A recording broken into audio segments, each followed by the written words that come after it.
So here today, doing spark plug change, DR650.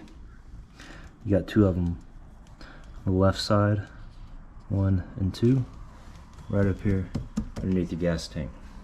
Now depending on the gas tank that you have, you may have more or less clearance, but this is a 5-gallon tank right here. I got just enough room, so get these two, just gonna pull them right off, both your spark plugs. There's a long one, goes to the outer one, and then your short one goes to the one that's closest to the center.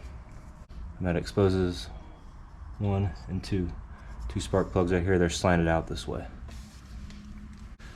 You're gonna need a 5/8 puller. Just slide that over, get it set.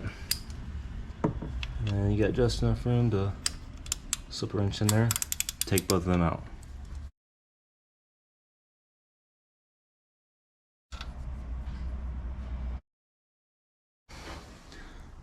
Alright, now I've got both of them out. You can see here, this is the old one compared to the new one.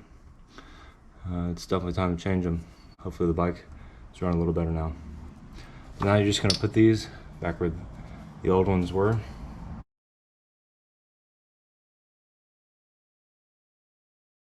And then like usual, once it starts getting tight, I let off and I come back with the torque wrench.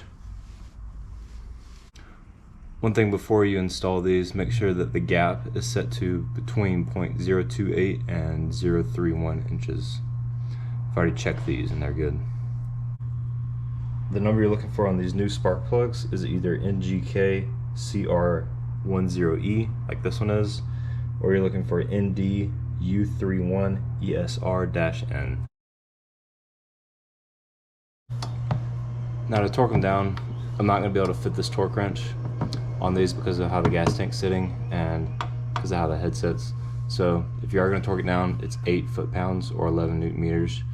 Otherwise, just don't put it down too tight and don't end up stripping the heads. From here, all you got left is put the cables back on.